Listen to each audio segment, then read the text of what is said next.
We rise together, we fall together. Ngrihemi bashk, rëzohemi bashk. Ka qenë dikur motoja e G99-çave, që u përdhos në momentin kur Arbian Mazniku, që përflitet në rrethet e ngushta shoqërore bashkiake, i maskuar si Nesti Angoni, u emërua ministër nga Rama.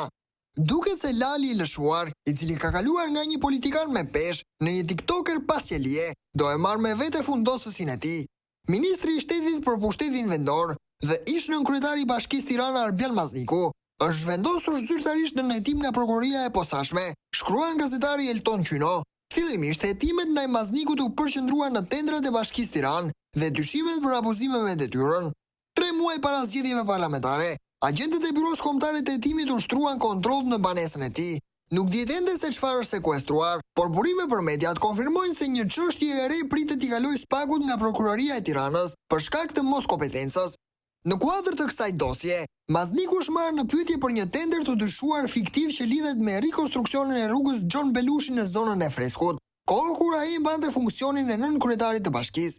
Por hetimet nuk ndalen këtu, s'pa ka zgjeruar fokusin edhe në marrëdhëniet kontraktuale mes Bashkisë Tiranë dhe restorantit The Home, një subjekt në bashkëpronësi të bashkëshortes së Maznikut, Marinella Lika.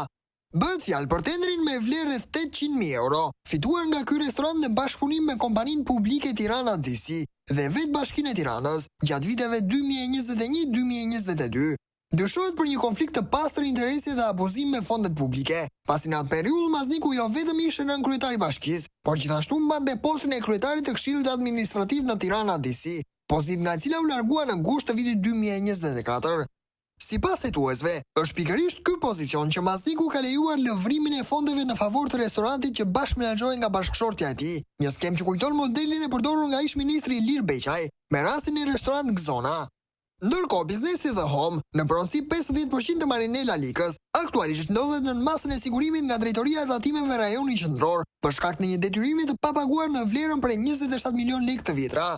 Vendimi është marrë në 9 shtator 2024 dhe i është komunikuar administratorit të restorantit Ledion Çollaku.